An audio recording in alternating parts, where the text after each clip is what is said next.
C'est pas bien. Il y a procureur général. Et tu es bête. Ta gueule. Président, il y a un problème. Il y a un problème. Arrange-moi ça, président. S'il te plaît, je suis sérieux. Président, donne-moi quelque chose, donne-moi l'argent. C'est tout. S'il te plaît, président, venez demain. Je suis votre fils, je vous remercie. Gabonais, Gabonais, Gabonais, Gabonais, Gabonais, itis.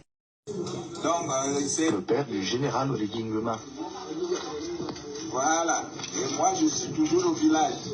Donc, c'était... D'accord, l'avion est venu ce matin. L'avion va venir tout à l'heure. Je suis déjà à l'aéroport d'Oyel. L'avion est là. Une créature originale. C'est Dieu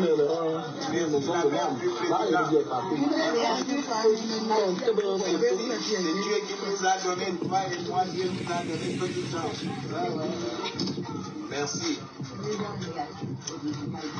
Merci, bon chemin, j'arrive. Le père du général Oligui Nguema.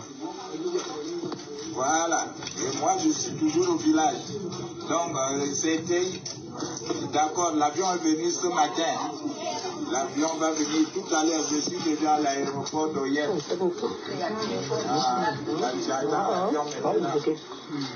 Une créature originale. C'est Dieu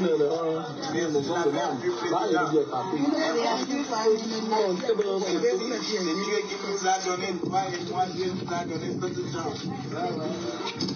Merci. Merci, bon chemin, j'arrive. Le père du...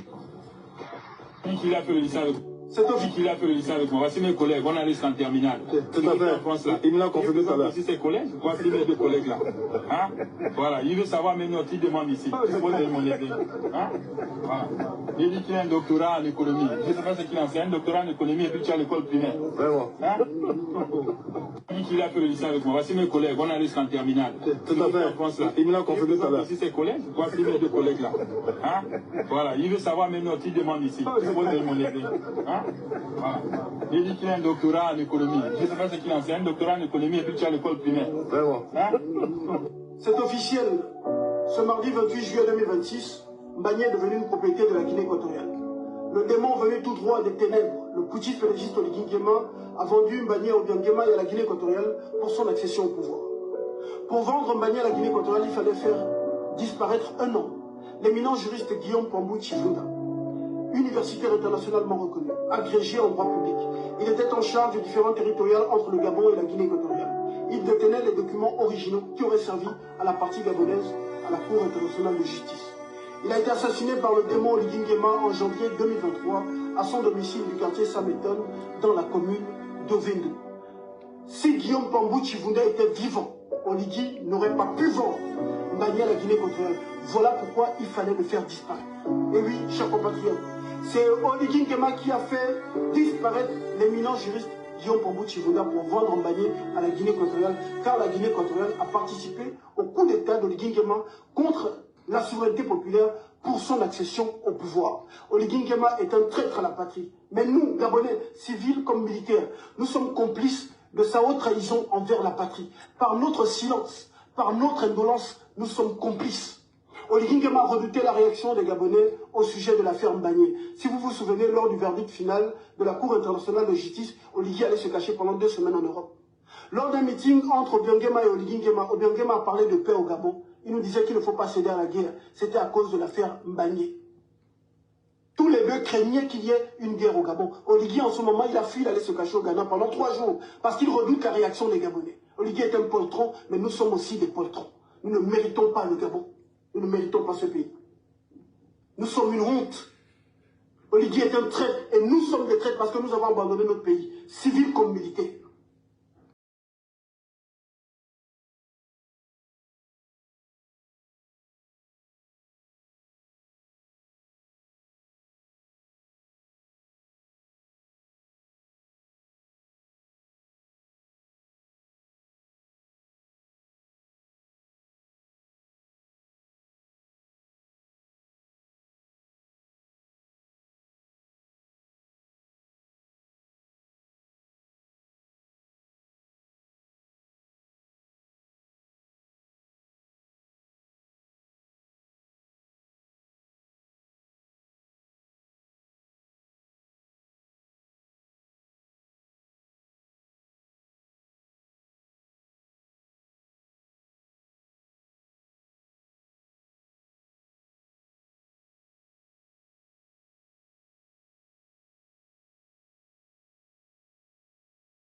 au coup d'État d'Oligui Nguema contre la souveraineté populaire pour son accession au pouvoir. Oligui Nguema est un traître à la patrie. Mais nous, Gabonais, civils comme militaires, nous sommes complices de sa haute trahison. Nous allons commencer dans 2 minutes. Par notre silence, 2 minutes. Par notre indolence, nous sommes complices. Oligui Nguema a redouté la réaction des Gabonais au sujet de l'affaire Mbagné. Si vous vous souvenez, lors du verdict final de la Cour internationale de justice, Oligui allait se cacher pendant 2 semaines en Europe. Lors d'un meeting entre Obiang Nguema et Oligui Nguema, Obiang Nguema a parlé de paix au Gabon. Il nous disait qu'il ne faut pas céder à la guerre. C'était à cause de l'affaire Mbagné. Tous les deux craignaient qu'il y ait une guerre au Gabon. Oligui, en ce moment, il a fui, il allait se cacher au Ghana pendant 3 jours, parce qu'il redoute la réaction des Gabonais. Oligui est un poltron, mais nous sommes aussi des poltrons. Nous ne méritons pas le Gabon. Merci de partager largement cette conférence sur l'affaire Mbagné. Nous allons commencer dans 1 minute. Civils comme militaires. Pitié. C'est officiel. Ce mardi 28 juillet 2026, Mbagné est devenu une propriété de la Guinée équatoriale. Le démon venu tout droit des ténèbres, le putschiste légiste Oligui Nguema, a vendu Mbagné à Obiang Nguema et à la Guinée équatoriale pour son accession au pouvoir.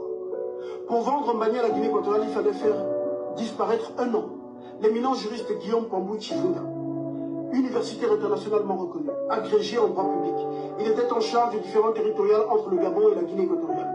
Il détenait les documents originaux qui auraient servi à la partie gabonaise à la Cour internationale de justice.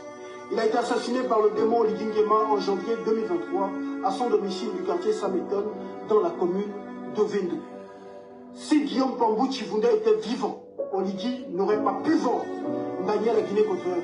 Voilà pourquoi il fallait le faire disparaître. Et oui, chers compatriotes, c'est Oligui Nguema qui a fait disparaître l'éminent juriste Guillaume Pambou Chifunda pour vendre Mbagné à la Guinée équatoriale, car la Guinée équatoriale a participé au coup d'État d'Oligui Nguema contre la souveraineté populaire pour son accession au pouvoir. Oligui Nguema est un traître à la patrie. Mais nous, Gabonais, civils comme militaires, nous sommes complices de sa haute trahison envers la patrie. Par notre silence, par notre indolence, nous sommes complices. Oligui Nguema a redouté la réaction des Gabonais au sujet de l'affaire Mbagné. Si vous vous souvenez, lors du verdict final de la Cour internationale de justice, Oligui allait se cacher pendant 2 semaines en Europe. Lors d'un meeting entre Obiang Nguema et Oligui Nguema, Obiang Nguema a parlé de paix au Gabon. Il nous disait qu'il ne faut pas céder à la guerre. C'était à cause de l'affaire Mbagné. Tous les deux craignaient qu'il y ait une guerre au Gabon. Oligui, en ce moment, il a fui, il allait se cacher au Ghana pendant 3 jours, parce qu'il redoute la réaction des Gabonais. Oligui est un poltron, mais nous sommes aussi des poltrons. Nous ne méritons pas le Gabon. Nous ne méritons pas ce pays. Nous sommes une honte. Oligui est un traître et nous... Nous allons commencer maintenant à 5, 4, 3, 2, 1, 0. Ici Ben Moubamba. Je vous parle beaucoup ces derniers temps, mais l'actualité l'oblige. Hier, je vous ai entretenu du sujet du nouvel ordre urbanistique. J'avais évoqué quelque peu l'affaire des îles Mbagné, Cocotier et Konga. L'actualité nous a rattrapé dans la soirée l'information selon laquelle le Gabon avait finalement cédé via une médiation de ce machin qu'on appelle l'Union africaine, qui n'est rien, qui n'est qu'une association de corrompus, qui a remplacé l'organisation de l'unité africaine, qui, elle, était une vraie organisation panafricaine, alors que l'Union africaine n'est qu'une pâle copie de l'Union européenne, subventionnée par des maîtres qui partagent des miettes à des esclaves. D'ailleurs, il n'y a plus de grands personnages au sein de l'Union africaine.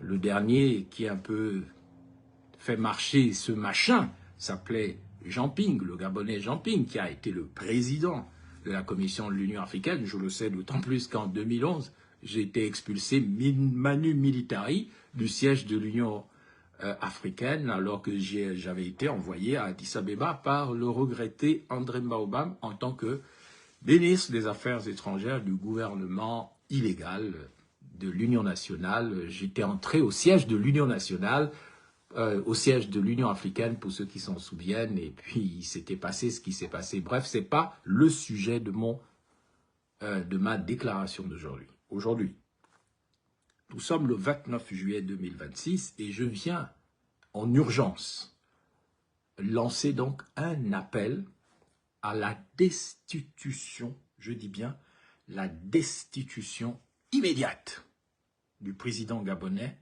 Oligui Nguema pour crime de haute trahison. Destitution du président Brice Clotaire Oligui Nguema pour quelle raison? Pour la raison suivante.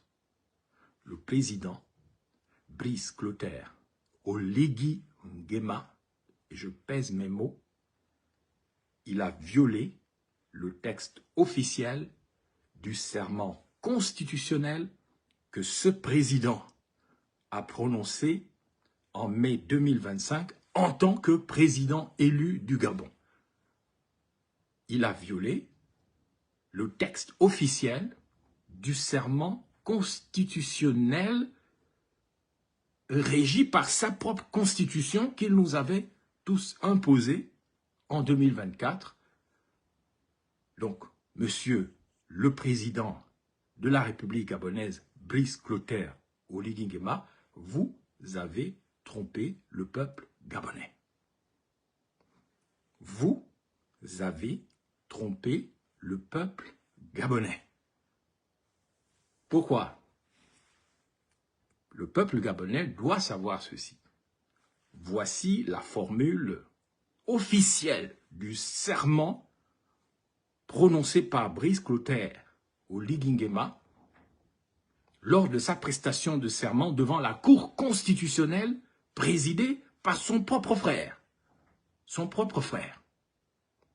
Un Essangui comme lui. Un Équato-Gabonais comme lui. Par son père. Le chef, donc légalement reconnu de l'État gabonais, a prononcé, écoutez-moi bien, la formule suivante, et c'est une formule sacrée. En levant la main, il a dit ceci.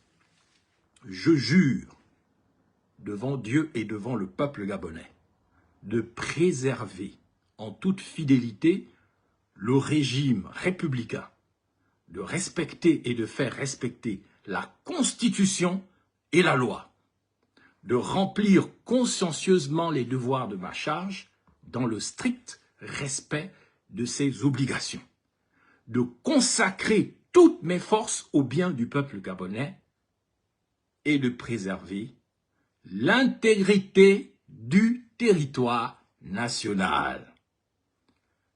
De préserver quoi? L'intégrité du territoire national. Et ce sont là des engagements forts qui ont été affirmés ce jour de mai 2025 devant l'opinion nationale et internationale lors de l'investiture officielle du président Brice Clotaire Oligui Nguema le 3 mai 2025. Donc, vous avez retenu dans le serment de la Constitution qui nous a imposé en 2024, eh bien, il a donc prêté serment sur les 3 piliers suivants. Suivez bien, 3 piliers fondamentaux qui ont été mis en avant pour guider son mandat en cours. Le premier pilier, c'est servir les intérêts exclusifs de la nation. C'est le premier pilier de son serment constitutionnel. Servir les intérêts exclusifs de la nation. Deuxième pilier du serment constitutionnel d'Oligui Nguema, selon donc sa propre constitution, protéger les citoyens ainsi que les institutions de la Ve République. Ça va de soi. Et enfin, le dernier pilier, unir l'ensemble des Gabonais, y compris la diaspora. Nous en sommes loin. Mais ce que vous devez surtout retenir, c'est que, à la fin de son serment, il dit ceci, qu'il jure de préserver l'intégrité du territoire national. Et cette partie du serment constitutionnel a été violée par le président de la République. Cette partie a été violée. Préserver l'intégrité du territoire national. Donc, à partir de ce moment-là, vous voyez parfaitement que ce président ne mérite plus de diriger le Gabon. Il doit être arrêté par les forces de défense et de sécurité. Si on était dans un pays normal, à sa descente de l'avion, là où il est allé se cacher au Ghana, à Accra, pour voir ce que ça va donner, puisqu'au Gabon, il n'y a plus que des hommes efféminés, des femmes un peu bizarres, les gens ne sont pas formés, il n'y a pas de conscience politique. Brice Clotaire Oligui Nguema, dans un pays normal, il est arrêté par les forces de défense et de sécurité. Les forces de défense et de sécurité doivent arrêter Brice Clotaire Oligui Nguema à son retour du Ghana. Si on était dans un pays sérieux, il serait mis immédiatement en état d'arrestation. Pour quelle raison? Mais pour la violation de son serment constitutionnel. Pour la violation de son serment constitutionnel. Il n'a pas respecté la partie où il dit, en levant la main, qu'il jure de toutes ses forces de préserver l'intégrité territoriale. Est-ce qu'ils étaient obligés de mettre ça dans leur constitution? La réponse est non. Brice Clotaire Oligui Nguema est au bord, quasiment, il est dans le crime de haute trahison. Il peut être destitué. Il peut être destitué par les institutions constitutionnelles et spécialement par les forces de défense et de sécurité. Normalement, les généraux de la République gabonaise devraient déjà regarder cette affaire de près parce que il faut être sérieux quand on vote une constitution à l'occasion du référendum de 2024. Ce n'était pas du jeu, ce n'était pas de la blague. Et quand on jure devant le peuple et devant la communauté internationale qu'on va préserver l'intégrité du territoire national, ce n'est pas derrière pour aller négocier des accords secrets, afin de prendre le pouvoir et ensuite s'arranger avec un pays voisin, leur céder des bouts de territoire. On voit que depuis que le président Oligui Nguema a pris le pouvoir, il a pris cette mauvaise habitude de céder des bouts de territoire aux voisins. Et ça, c'est très dangereux. Nous avons en fait un traître à la tête du pays. Et comme le Gabon, le travail aujourd'hui des forces de défense et de sécurité, des gendarmes, c'est aller se battre avec des mères, les policiers, c'est d'aller tuer des petites filles à Tchibanga, c'est de se battre avec les voisins, c'est de faire du contrôle. On n'a plus d'hommes dans notre pays. Et ça, c'est très grave. Parce que dans un pays où il n'y a plus d'hommes, qui est une forme de force mentale, de virilité, pour défendre le village, alors il se passe, au sommet de l'État, ce qu'on est en train de voir en ce moment, c'est-à-dire la haute trahison de la patrie. Quelqu'un doit le dire parce que vous ne trouverez en ce moment aucun homme politique au Gabon pour dire ce que je suis en train de dire parce que tout le monde a peur. Évidemment, vous allez me dire, oui, c'est facile pour moi parce que je suis à l'étranger, mais ce n'est pas aussi facile parce que vous ne savez pas ce que j'ai vécu. Vous ne savez pas ce que j'ai vécu depuis de nombreuses années après mon expérience au gouvernement en tant que vice-premier ministre de la République gabonaise. Là, je parle comme ancien vice-premier ministre de la République gabonaise en charge des affaires foncières, de l'habitat, du logement et de plein d'autres titres qu'on m'avait donnés. À cette occasion-là, j'ai pu voir la réalité du cadastre gabonais. Je peux vous dire, et je ne vais pas ici trahir des secrets d'État, je peux vous dire que le cadastre gabonais, la carte que vous voyez du Gabon là, officiellement sur les Google Images, sur du papier, ça n'existe plus. Le Gabon est grignoté de partout. Ogoué-Vido, Otogoué, Ogoué-Lolo, Nyanga, n'en parlons plus. Toutes les provinces frontalières sont grignotées petit à petit parce qu'il n'y a plus personne. Il n'y a plus d'hommes à la tête du Gabon. Nous avons des hommes efféminés, des hommes qui ne sont pas prêts à se sacrifier pour la nation, nous n'avons plus de vrais militaires, nous n'avons plus de vraies forces de défense et de sécurité, parce que le but des forces de défense et de sécurité, normalement, c'est de former une armée nationale.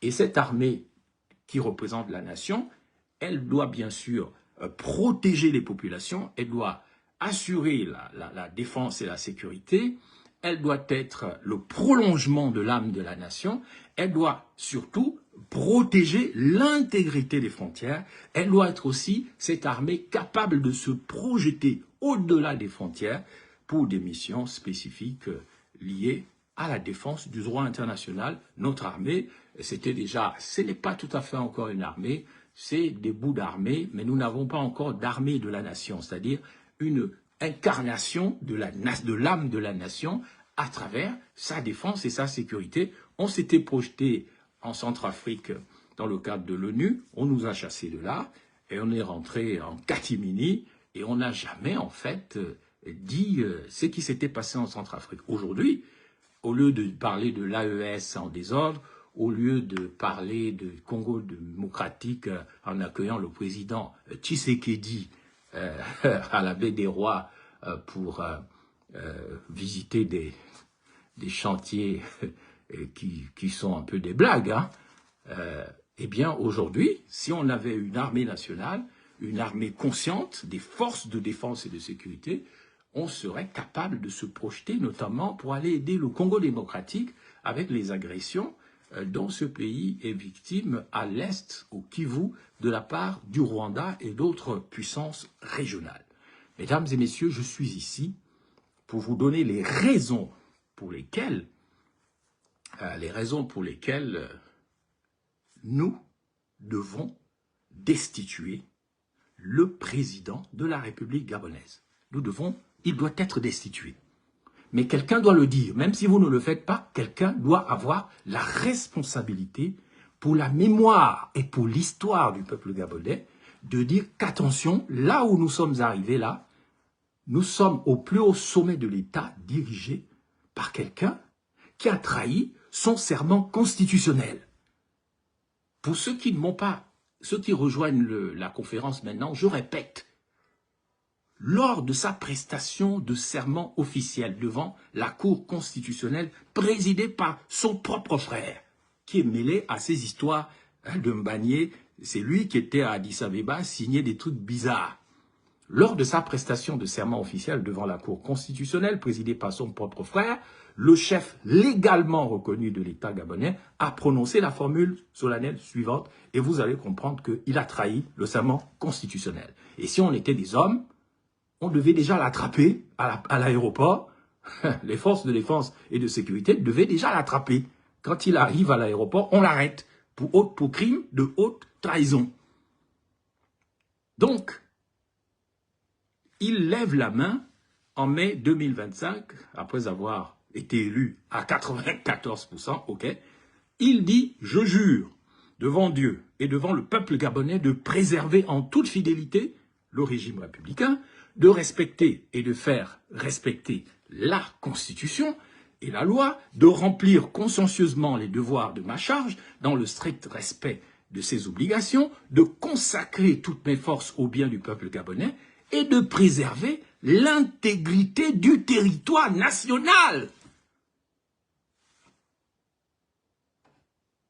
C'est ça, la préservation de l'intégrité du territoire national? La première des choses que Oligui Nguema fait en tant que président, c'est d'organiser un théâtre à La Haye, un faux procès où tous les juges de La Haye sont achetés, ils ont reçu l'argent, ils ont mangé l'argent de la Guinée équatoriale. Lui-même, le président, on le soupçonne d'avoir reçu entre 200 et 300 milliards de francs CFA.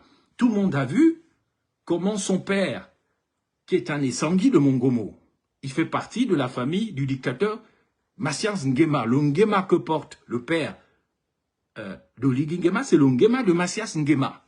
Leur village, c'est Mongomo. Ils ont été persécutés pendant la dictature de Mathias Nguema. Ils ont fui au Gabon et c'est heureux pour eux. Ils ont été accueillis comme des réfugiés. Certains, comme les frontières sont poreuses, les familles sont au-delà des frontières. Les Essangui, on les connaît. Ils sont majoritaires en Guinée équatoriale, ce sont les Fang et Sangui, c'est les mêmes qu'on connaît au Gabon, et que parfois on dit, ouais, en blaguant, vous êtes des Équato-Guinéens. Ces Essangui-là, ils se sont installés dans le Wellington. D'autres sont allés dans le Guevindo, et d'autres sont arrivés jusque dans les Suèdes. Nous le savons. Les idiots qui essayent de venir parasiter cette page, sachez que vous ne m'arrêterez jamais. Vous n'êtes pas obligés de venir sur ma page. Mais la bave du crapaud, car vous êtes des crapauds, des chiens verts, des imbéciles heureux, des idiots, des cons, si je puis m'exprimer ainsi, vos bangalas moisis, je suis obligé de vous le dire. Vous venez essayer de parasiter sur ordre de l'UDB, de cet imbécile heureux, c'est la seule insulte que vous avez depuis des années, folie, folie, folie, mais essayez de parler comme je parle. Mais vous avez au moins sur ma page la possibilité de vous exprimer, parce que moi je ne suis pas comme Oligui Nguema, un despote, un dictateur qui interdit aux gens de parler. Mais comme vous n'avez qu'une seule insulte depuis des années, continuez de la lancer, mais retenez ceci. La bave du crapaud n'atteint pas la blanche colombe. La bave du crapaud n'atteint pas la blanche colombe. Et moi, je suis une blanche colombe. Donc, je vous le dis, Oligui Nguema a commis une violation de son serment constitutionnel. Mais comme la Constitution pour les Noirs, pour les Bantous, pour le nord du Gabon, le sud, l'est, l'ouest, ça ne veut rien dire. C'est du papier toilette, c'est du papier cul. C'est juste pour faire le semblant. Vous ne prenez pas ça au sérieux.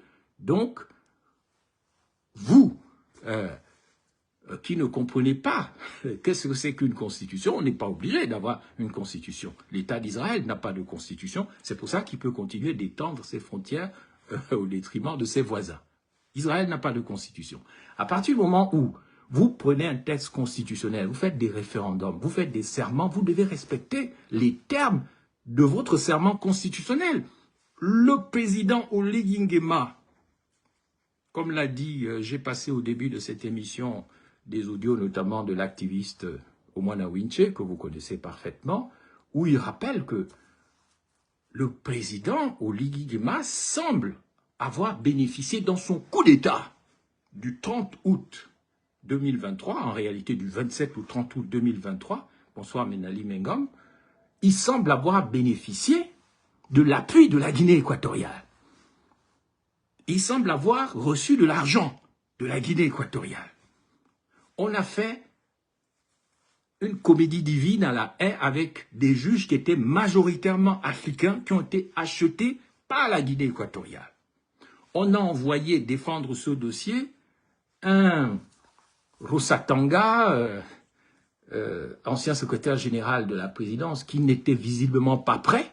On a envoyé défendre ce dossier la présidente d'honneur de la Cour constitutionnelle, Madame Marie-Madeleine Boranto, qui n'avait pas l'air de s'y connaître dans ce dossier. Et pourquoi? Comme l'a rappelé l'activiste Omwana Winche dans l'extrait audio que j'ai diffusé au début de cette émission, il y avait, quand on défendait ce dossier, il y avait des connaisseurs. Il n'y avait pas que Pierre Mamboundou, qui a été tué en 2011.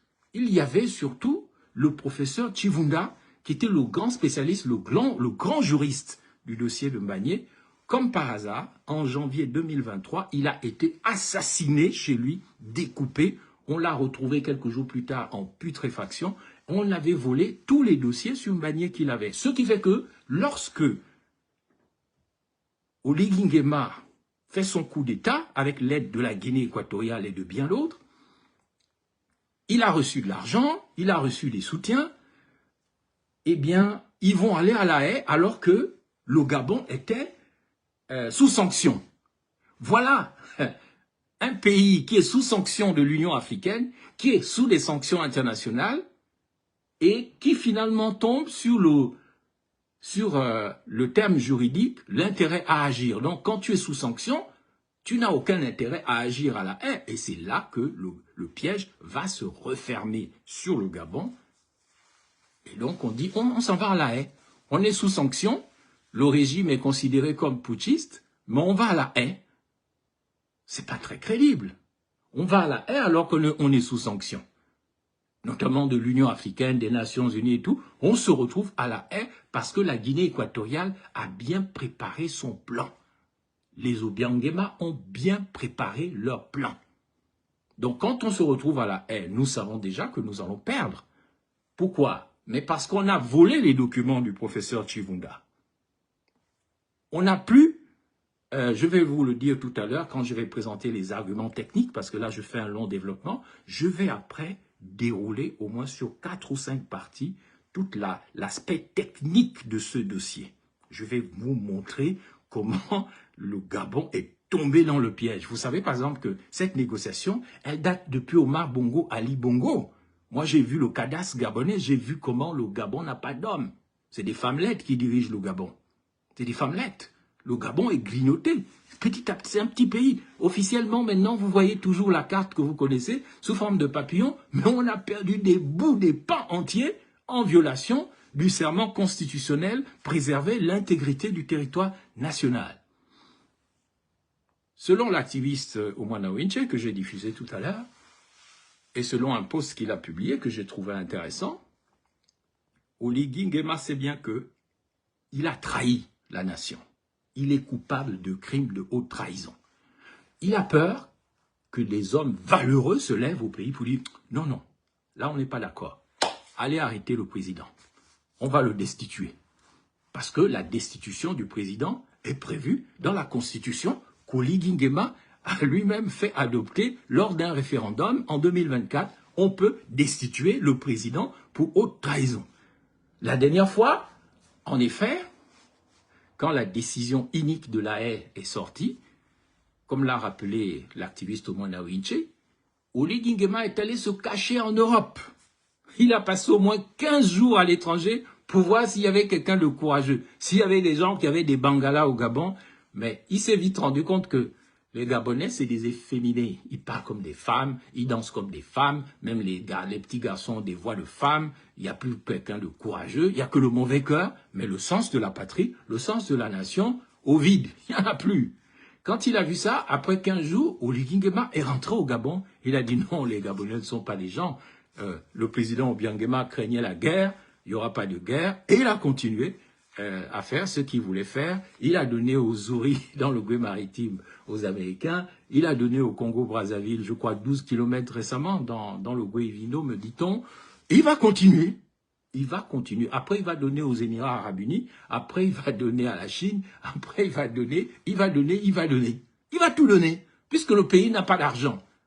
Il va continuer de trahir son serment constitutionnel.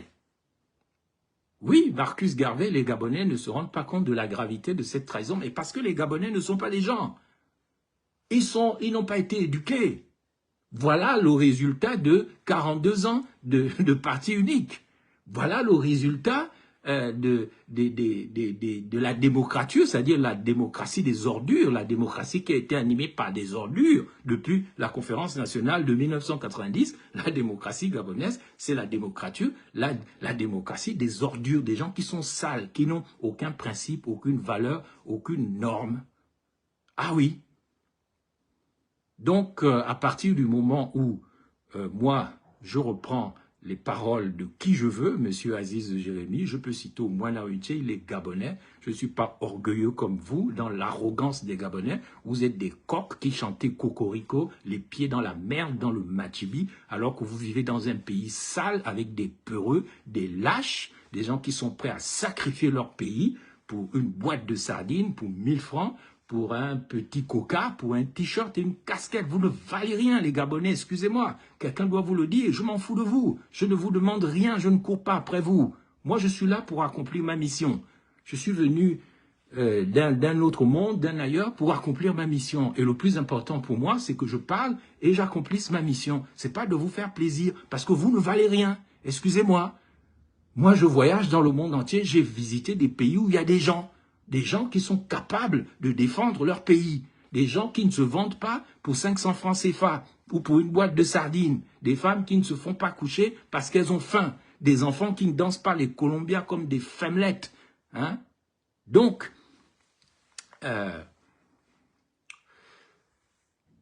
ce que vient de faire le président Brice Clotaire Oligui Nguema mérite une destitution. Mais vous allez voir que il ne sera pas destitué, probablement, parce que, regardez, le colonel, ministre des Transports, Ulrich Mafumbi, formé à l'école de guerre en France, formé en Israël.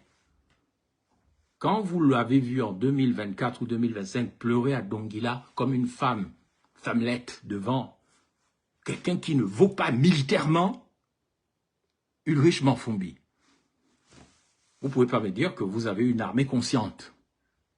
Baraswaga, on lui dit que on va demander à des gendarmes qui crèvent de faim parce qu'ils ne sont pas rasés et on dit je vais demander au général Baraswaga de vous mettre en prison.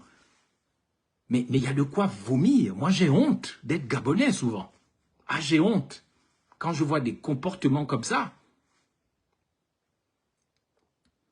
Oui, Frédéric Mbadinga, mais laissez. Les gens veulent dire clasher. Je laisse même leurs commentaires parce que ça prouve que le Gabon est dirigé.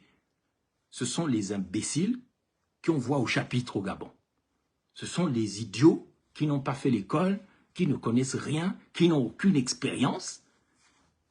Vous pensez que moi j'ai besoin de vous rejoindre au Gabon? Non, je regrette. Je le fais parce que c'est ma mission. Moi je peux vivre où je veux, je peux vivre et faire ce que je veux. Mais je vois que vous êtes dans la merde. Et si moi je ne parle pas, en ce moment, qui va parler? Vous avez tué quasiment tous les hommes politiques Bapounou qui étaient valables, à part Manganga Moussavou, qui lui n'est pas valable. Vous les avez tous tués. Vous avez empoisonné Richard Moulomba, le président de l'ARENA. Vous avez donné son parti à un Banjabi. Vous avez tué Pierre Bamboundou. Vous avez donné son parti à une Banjabi, c'est très bien, ce sont nos frères et sœurs, mais on voit le petit jeu que vous êtes en train de faire. Vous avez tué matricule 001, Mombo, vous avez tué Mathieu Koumba, vous avez tué le député Koumba, c'est tout ce que les forces de défense et de sécurité du Gabon savent faire, tuer, tuer, tuer, tuer, tuer. Mais quand il s'agit d'aller se battre pour la nation, d'aller exposer son corps, et prendre des risques pour la nation, il n'y a personne. Tout ce que vous savez faire, c'est faire dans le sale, parler dans les bars, courir les petites filles, enlever les petits bébés Berikia Esther, enlever les Rinaldi et vous fermez vos bouches, et tuer la petite Alicia de Tubanga pour aller briller à l'Élysée avec son aura. C'est tout ce que vous savez faire. Et quelqu'un doit vous le dire. Faites attention à moi. Faites très attention à moi. Moi, je suis beaucoup plus dangereux que la plupart des gens dont vous vous moquez. Je vous regarde. Je vous regarde comme un reptile, comme un serpent regarde. Donc, si j'ai la force aujourd'hui de dire il faut arrêter Brice Clotaire Oligui Nguema, les forces de défense et de sécurité doivent le mettre en état d'arrestation à son retour d'Accra. Je sais pourquoi je le dis. Je parle aussi ici aux officiers supérieurs de la République gabonaise. Je parle aux forces vives de la nation. Je parle aux députés et aux sénateurs. Brice Clotaire Oligui Nguema a violé son serment constitutionnel. Il ne peut plus diriger la République gabonaise. Et ça, tout le monde peut le constater. C'est d'une évidence. Si vous acceptez ça, alors vous méritez de mourir. Vous méritez de disparaître. Ne venez pas vous plaindre si on vous enlève vos terrains ancestraux, si on vous tue avec une babouche dans la bouche, si on vous enlève vos enfants, mais vous acceptez quelqu'un qui va crâner avec son boubou des Bamouns du Cameroun en disant que c'est la tenue du Gabon, c'est un boubou des Bamileke ou des Bamouns qui lui ont fait ça. C'est ce qui vous intéresse. Le pays est en train d'être vendu à la découpe et vous ne réagissez pas. Quelqu'un doit vous le rappeler. Nous sommes ici et maintenant face à une violation grave de la constitution gabonaise actuelle, telle que adoptée par référendum en 2024, et c'est très très grave. Y aura-t-il des hommes encore dans ce pays pour rappeler les principes, rappeler les normes, rappeler ce que c'est que la République, rappeler ce que c'est qu'un État. Et j'ai des doutes. Mais je continuerai de parler et il est de mon devoir, d'ancien vice-premier ministre de la République gabonaise, de prendre la parole aujourd'hui. Maintenant, souffrez que je vous détaille avec précision l'état du dossier de Mbagné, Konga et Cocotier. Je vais maintenant vous le détailler en n'étant pas trop technique, en essayant de vulgariser les choses. D'abord, je vais vous parler du détail de l'arrêt de la Cour internationale de justice qui a été rendu public le 19 mai 2025. La Cour internationale... Après, je vais dérouler d'autres thèmes, au moins 4 ou 5 points. Après, nous allons nous séparer. Parce qu'il manque de pédagogie, on est dans les émotions, on est dans le tribalisme, on est dans le désordre, mais c'est honteux ce pays. Parfois, on se demande, mais pourquoi on est même... Je suis même né gabonais. Mais comme Dieu a choisi que nous naissions gabonais, il faut assumer cette chose-là jusqu'au bout. Voici le détail de l'arrêt de la Cour internationale de justice rendu le 19 mai 2025. Donc cet arrêt avait 3 volets, mesdames et messieurs. D'abord, le premier volet, c'était sur la souveraineté des îles. L'arrêt dit, les îles de Mbagné, Cocotier et Konga appartiennent définitivement à la Guinée équatoriale. La Cour dit qu'on doit valider la convention franco-espagnole de 1900 qui a attribué ces îles à l'Espagne. C'est de ça qu'il s'agit. Ensuite, l'Espagne a transmis à Malabo cette convention lors de son indépendance en 1968. Le Gabon indépendant en 1960 et la Guinée équatoriale indépendant en 1968. Donc, sur la souveraineté des îles, déjà, il y a une règle qui a été édictée par l'Organisation de l'Unité africaine et je suis très surpris que ni Mbourantu, ni l'autre Mpongwela, Rosatanga, n'aient rappelé la règle sur l'intangibilité des frontières héritées de l'époque coloniale. C'est-à-dire que les frontières que reconnaît l'Organisation de l'Unité africaine, c'est l'intangibilité des frontières héritées de la période coloniale. Parce que si tout le monde fait comme la Guinée équatoriale, le Gabon peut aller réclamer au Congo-Brazzaville tout le territoire de Pointe-Noire. C'était gabonais avant. Le Congo-Brazzaville peut aller réclamer tout le territoire de Franceville. C'était congolais. C'est pour ça que l'OUA a dit, ok, indépendance, intangibilité, on ne touche pas. Intangibilité des frontières héritées de la période coloniale. Donc, quand l'Union africaine, héritière de l'OUA, vient nous sortir, oui, on va négocier, c'est à la Guinée équatoriale, on change les frontières, l'Union africaine trahit la continuité des décisions de l'organisation panafricaine qui a dit, après les indépendances, on ne touche plus aux frontières parce que n'importe qui dans ce contexte peut faire la guerre à n'importe qui. On ne peut pas aujourd'hui, nous les Gabonais, aller réclamer le territoire de Pointe-Noire. C'était Gabonais. Avec tout le pétrole qu'il y a là-bas, on peut dire Pointe-Noire c'est à nous, on fait la guerre au Congo-Brazzaville. On ne peut pas le faire. C'est de ça qu'il s'agit. Le Congo-Brazzaville ne peut pas dire, bon, comme le Haut-Ogooué, comme le territoire de Franceville était au Congo-Brazzaville, eh bien maintenant, le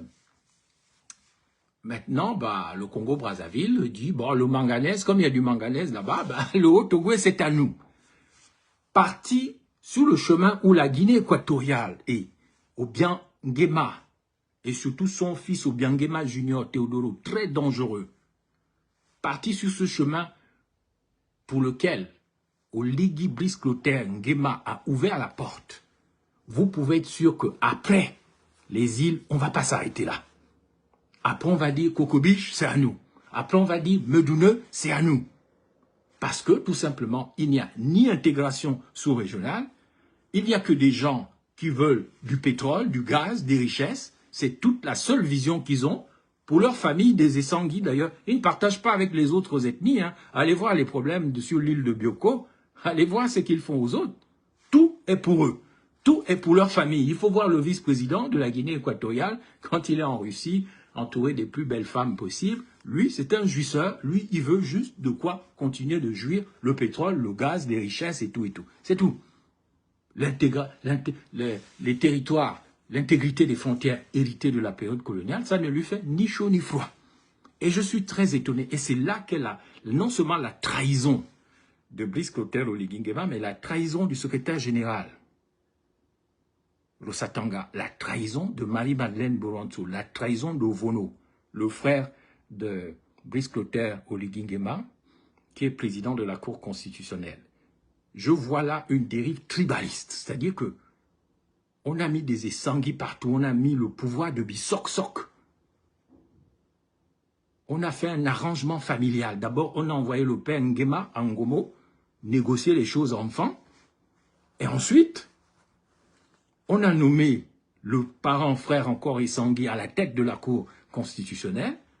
On a mis aussi Ona Essangui avec Adrien, le frère de Brice Clotaire. Ils ont fait leur truc, leur sauce. Ils se sont arrangés au détriment du Gabon. Ça pue la trahison, cette affaire. Ça pue la trahison. Et ça n'a été possible que parce que le plus grand juriste de Mbagné a été assassiné en janvier 2023. Et je crois qu'il a été assassiné par la Guinée équatoriale, avec la complicité de Brice Clotaire Oligui Nguema. Pourquoi je le dis? Et ça, ce n'est pas un secret d'État. Lorsque j'étais à l'Union du peuple gabonais en tant que secrétaire général, j'ai eu l'occasion de me rendre en Guinée équatoriale 1 ou 2 fois. En tant que bilope, j'ai été mal reçu. C'était presque humiliant. C'est pas important. Mais j'avais un ami qui était en fait au Gabon, un équato-guinéen qui travaillait à l'ambassade et qui travaillait pour le secrétaire général du parti guinéen, un certain Ossa Ossa. Ce monsieur a été, cet équato-guinéen, je ne sais pas pourquoi, un jour on l'a convoqué à Malabo, comme pour effacer je ne sais quel contact, et un jour sa femme m'a appelé pour me dire qu'il est rentré, il est mort. Il est comme mort empoisonné. C'est vous dire que, bien sûr que l'ordre urbanistique de la Guinée équatoriale est intéressant, c'est bien fait, mais je peux vous dire que j'ai vu des choses qui sont étranges. Étranges, j'ai vu un pays comme le Gabon vraiment pénétré par les services de sécurité. Les services de renseignement de la Guinée équatoriale, ils sont partout au Gabon. Ils sont même dans les administrations, ils sont dans l'armée. Ils étaient même à la tête de la marine gabonaise. Vous voulez faire quoi? Dans un pays où il n'y a aucun patriotisme, aucun nationalisme digne de ce nom. Nous ne refusons pas l'intégration sous-régionale. Mais si nous sommes nés au Gabon, ça a un sens. Il faut protéger la nation, tout en s'ouvrant aux voisins. Mais vous ne pouvez pas être l'ami des voisins si vous ne respectez pas votre propre famille. Moi, j'ai vu ça, j'ai vu des choses graves. J'ai vu un équato-guinéen qui avait l'air d'être quelqu'un de pas n'importe qui, qu'on a fait disparaître, comme ça. Comme pour le déconnecter de Moubamba, à partir du moment où j'avais fait un tour en Guinée équatoriale, je devais rencontrer le président Obiang Nguema. Lui-même, il le sait, il me connaît très bien. J'ai rencontré d'autres personnes, je sais ce qu'il m'a dit, enfin ce qu'il m'a fait dire, et je sais aussi que on a voulu effacer les traces de ma connexion avec un de leurs représentants secrets au Gabon, qui a été éliminé lors d'un séjour où il est allé faire ses rapports en Guinée équatoriale. Donc je connais la dangerosité du pays. Lors de mes 2 ou 3 déplacements en Guinée équatoriale, j'ai été émerveillé par la beauté du pays, le travail que font les Essangui, parce que c'est eux qui dirigent, mais j'ai été aussi effrayé par le caractère extrêmement totalitaire, despotique, dangereux et violent du pays. Donc, continuez de vous amuser. Vous me direz dans 5 ou 6 ans où on en sera à Medoune.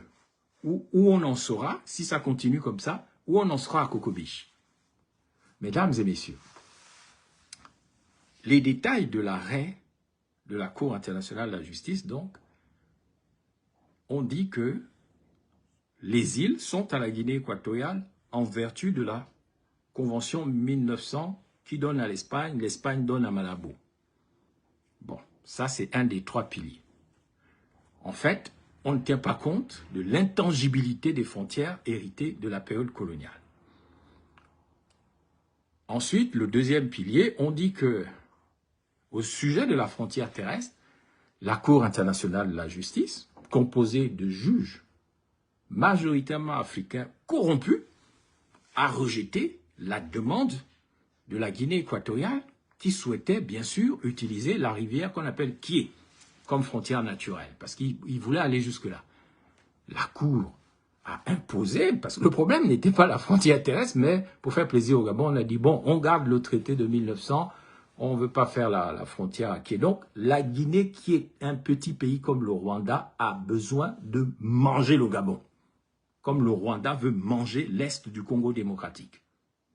Et les pays qui n'ont pas des patriotes, ils disparaîtront, comme ailleurs. Et le Gabon manque de patriotisme, d'une part à cause de sa pluralité ethnique, parce que chacun pense d'abord à son ethnie avant de penser à la patrie, et d'autre part aussi parce qu'il y a une pauvreté et un manque d'éducation qui font que les gens réagissent d'abord avec les instincts animaux avant de réagir avec la tête, l'esprit et le cœur. Ensuite, le dernier pilier de l'arrêt de la Cour internationale de justice portait, et c'est ce qui nous intéresse, sur la frontière maritime. Donc, la Cour des corrompus de la haie, composée majoritairement d'Africains à ce moment-là, a constaté qu'aucune frontière maritime légale n'existait formellement entre les deux pays. Vous voyez le problème que ça va créer, cette affaire où Oligui Nguema, je pensais que c'était un militaire courageux qui est prêt à mourir pour le territoire national, mais qui apparaît ici comme finalement un traître. Un traître. Parce que, normalement, il y a ce qu'on appelle une convention des Nations Unies sur le droit de la mer de 1982. La Cour internationale de justice de la Haye a dit, bon, allez lire la convention. Nous, on ne sait pas trop quelles sont les frontières maritimes. En fait, regardez, ce qui est grave, c'est que les îles, on dit, c'est à la Guinée équatoriale. Mais les îles sont à l'intérieur des eaux du Gabon. Les îles sont dans les eaux, dans le domaine maritime du Gabon. Donc, en réalité, la Guinée équatoriale veut les îles pour pouvoir prendre les richesses qui sont dans les eaux du Gabon. Voyez un peu dans quelle situation on va lui dire, bon, ok, la petite île de Mbagné, c'est pour vous, mais ça ne veut pas dire que toute la mer qui entoure l'île de Mbagné vous appartient, mais c'est pourtant le piège dans lequel les imbéciles heureux qui dirigent le Gabon n'ont pas vu que dans l'arrêt, il y avait encore un piège de corrompus quand ils disent que, ah ben, il n'y a pas de frontière maritime. C'est-à-dire que les îles sont dans les eaux du Gabon, mais finalement, en fait, il n'y a pas de frontières maritimes. C'est-à-dire vous venez prendre les îles, mais vous allez aussi prendre les eaux. Avec le pétrole qu'il y a dedans, le gaz, les poissons, et tout et tout. Mais c'est extrêmement grave. Alors,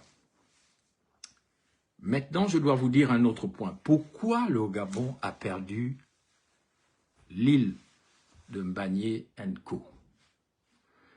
En fait, le Gabon avait la défense suivante. Le Gabon a dit, bon, on a signé une convention de Bata en 1974 entre Omar Bongo, Albert Bongo et puis le dictateur Mathias Nguema qui tuait beaucoup des Équato-Guinéens. Les Équato-Guinéens, ils sont venus se réfugier au Gabon. Tant mieux, ça nous a fait plus de population. Mais le Gabon n'a pas invoqué les règles de l'Organisation de l'Unité africaine, le Gabon, contrairement à ce que le menteur secrétaire général Rosatanga a dit, n'a pas eu les documents nécessaires pour dire que Mongomo, Mongomo et Bébéine à l'est de la Guinée équatoriale, c'était aussi au Gabon, dans cette convention espagnole de 1900. Donc, rendez-nous Bébéine, rendez-nous Mongomo, parce que dans cette convention, c'était au Gabon. D'où le problème de la frontière de la rivière Kié. Mais je ne veux pas trop vous perdre. Donc, en fait, il se trouve que la convention de Bata entre Mathias Nguema et Albert Bongo Omar Bongo, elle prévoyait, cette convention, le transfert des îles au Gabon. Mathias Nguema était d'accord. Mais la Guinée équatoriale du président Obiang Nguema et de son fils, le vice-président Obiang Nguema, j'entends tous les essangués là qui disent « Oh, il faut tuer Moubamba, quand on va l'attraper, on va le tuer. » Vous pouvez toujours rêver, mais vous devriez vous inquiéter. Parce que moi, vous ne m'aurez jamais. Je ne suis pas un lâche comme les autres. Vous avez eu les autres, mais moi, vous ne m'aurez jamais. Je vous regarde seulement. Je vous regarde et je demande à Dieu d'être le seul juge entre vous et moi. Donc, il y a la convention de Bata. Le professeur Chivunda avait l'original. On est allé l'assassiner chez lui avec la complicité des gens du Gabon. Mais à mon avis, ce sont les services secrets de la Guinée équatoriale qui ont fait ça. Avec des Gabonais. On a pris l'original de la convention de Bata.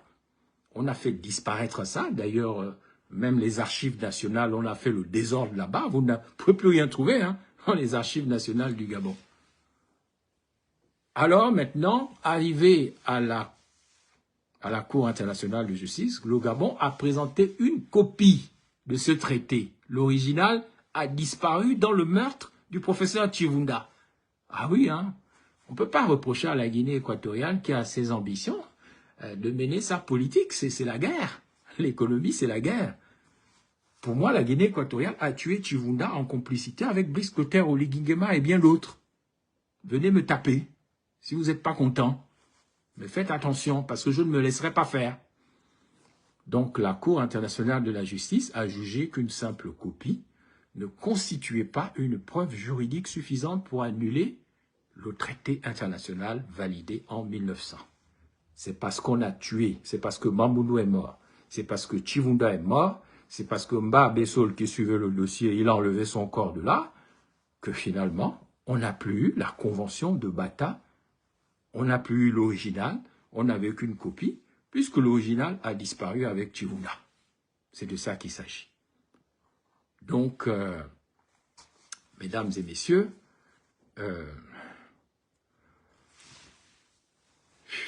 alors, maintenant, depuis le 28 juillet, on dit qu'il y a un accord d'Addis Abeba pour céder donc l'intégrité du territoire gabonais en violation du serment constitutionnel, Oligui Nguema, pour céder du territoire national. On a bien payé les corrompus d'Addis Abeba. L'Union africaine, c'est une assemblée de corrompus. Donc, il y a un document qui a été signé par le ministre équato-guinéen des Affaires étrangères. Il s'appelle Simeon Oyono Sono Angwe. Qui a signé? Le propre frère d'Oligui Nguema. Le propre frère d'Oligui Nguema, président de la Cour constitutionnelle, Monsieur Dieudonné Abba Owono. Médiation de qui? Mahmoud Ali Youssouf, président de la Commission de l'Union africaine, incorrompu. Est-ce que c'est l'argent qui manque à Obiang Nguema pour le payer? La réponse est non. Nous sommes là, en fait, dans l'effondrement de l'Afrique, l'effondrement continu et l'effondrement de l'État gabonais. Le contenu de l'accord d'Addis Abeba, c'est du 28 juillet. Bon, on met en place un mécanisme, on concerte, on fait les médiations. Et on planifie un calendrier de réunions techniques pour tracer concrètement les frontières et sans heurts. La lâcheté. Vous êtes des lâches. Vous, qui dirigez le Gabon, vous êtes des lâches, vous êtes des peureux. Vous vous faites laminer par un petit pays comme la Guinée équatoriale. C'est-à-dire que non seulement vous avez perdu les îles, mais vous voulez aussi céder les eaux du Gabon. Ah, mon Dieu. Et pourtant, hein, vous allez les entendre là, les Fumula, les défenseurs d'Oligui, ils vont sortir plein d'articles, plein de déclarations sur Gabon Télévision. Ils vont dire que, ouais, mais l'accord d'Addis Abeba, c'est pas une capitulation. Elles essayent maintenant, comme l'a dit Oligui Nguema devant les députés, l'autre jour au Congrès, devant les parlementaires qui n'ont pas applaudi. Il dit, ouais, c'est pour convertir une décision de justice internationale contraignante. Mais contraignante de quoi, mon Dieu? Jamais les îles. Il y a plein de pays qui se battent pour des îles. Jamais un pays n'a cédé son territoire sans se battre. Ah oui. Jamais. Allez me trouver un pays dans le monde qui a cédé son territoire sans se battre. Allez me montrer ça en Ukraine. Allez me montrer ça en Géorgie, au Haut-Karabakh. Allez me montrer ça au large de l'Argentine, les îles Falkland, les îles Malouines. Quand vous avez des hommes qui sont capables de mourir pour la nation, pour la patrie, pour la mère patrie, vous avez un pays. Mais si vous avez des lâches au plus haut sommet de l'État qui aiment l'argent, comme notre président, il faut le destituer. Si vous ne le destituez pas, vous êtes comme lui. Et vous allez le payer un jour. Vous allez le payer. Continuez de rigoler. Mais vous allez payer ça un jour. Ah ça c'est sûr. Vous pouvez toujours dire, oui, c'est une feuille de route diplomatique maîtrisée pour garantir la paix, la stabilité. Mais des conneries, mon Dieu. C'est la force d'abord. La souveraineté, c'est avoir la force de décider pour soi-même. Il n'y a pas de contrainte. On n'oblige pas les gens. On n'oblige pas les gens quand on est souverain. Être souverain, c'est décider pour soi-même. Ce n'est pas quelqu'un qui décide pour toi. Être souverain, c'est décider pour soi-même. Voyez Israël, ils sont forts. Ils sont allés au sud Liban. Qui les embête? Vous qui invoquez la Cour internationale, le droit international. Le Premier ministre d'Israël, il est poursuivi par la Cour pénale internationale. Il n'était pas reçu par Trump aux États-Unis. Il n'a pas été reçu. Qui l'a arrêté? Même le juge qui a émis le mandat contre lui a démissionné. C'est ça la force. C'est ce qu'on appelle la paix par la force. Oligui Nguema est un traître parce qu'il n'a pas appliqué dans ce dossier la paix par la force. Montre d'abord ce que tu vaux avant de négocier. Parce qu'on négocie toujours en position de force. Si tu négocies en position de faiblesse, c'est que tu es un rat. Tu es une souris devant un chat. Tu acceptes ton statut de rat. Donc, Oligui Nguema et son pouvoir, vous êtes des rats. Vous êtes des souris, vous êtes des musaraignes. Et vous considérez que la petite Guinée équatoriale, ce sont des chats et vous vous comportez comme des rats. C'est ce que vous appelez ah, « je veux la paix, ne me tape pas, oui, oui, oui, oui, oui, oui, oui. » Mais vous faites honte. Vous faites honte. On ne négocie pas en situation de faiblesse. On négocie en position de force. Mais quel est ce pays? Mais tout ce qu'on connaît des forces de défense et de sécurité, c'est violer les femmes, se battre avec des mères, tuer des petites filles à Chibanga. C'est ça vos forces de sécurité. Arrêter les gens, torturer les autres à OB2, arrêter les gens à la DGR, balancer des premiers ministres en prison. Mais vous faites vomir. Vous vous donnez envie de gerber, de vomir. C'est quoi? Mais qu'est-ce qu'on a fait au bon Dieu pour vivre dans un pays pareil? Qu'est-ce qu'on a fait au bon Dieu? Aucune force d'âme, aucune force mentale. Vous vous en prenez seulement aux gens qui sont faibles. Là, vous êtes forts. Pour aller tuer les gens au QG d'un tel politique. Pour boire le vin. pour faire des contrôles et demander, faire les manches 1000 francs. Mon Dieu, il n'y a pas un soldat, il n'y a pas un militaire, il n'y a pas des gens d'armes au Gabon qui aient de la dignité, de la force, de la paix par la force, mon Dieu. Et pas contre les civils. Mon Dieu, mais on doit se moquer de vous, hein, en Guinée équatoriale. Vous n'êtes pas des hommes, vous n'êtes pas des défenseurs de la nation. Dans le Gabon d'après, il faut une armée consciente.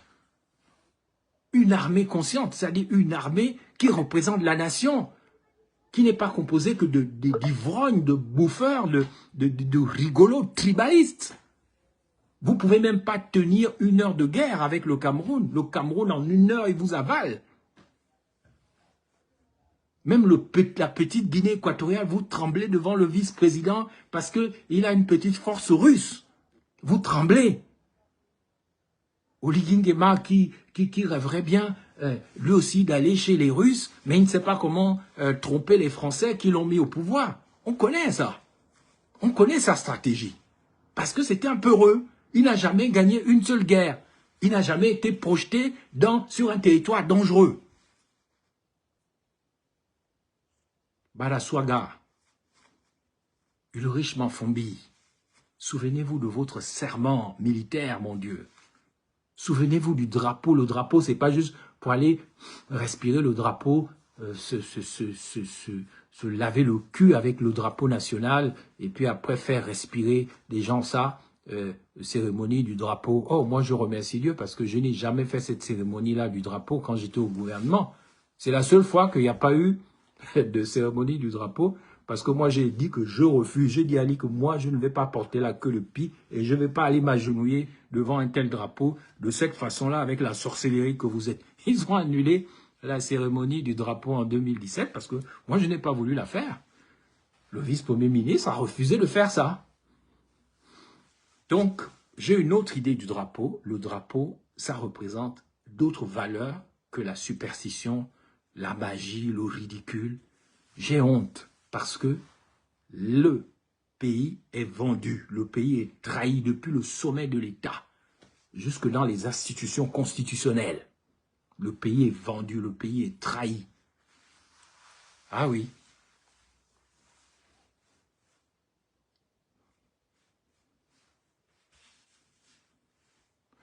Mesdames et messieurs, laissez-moi vous dire maintenant encore, vous parler de 3 points avant de terminer, sinon je serai trop long.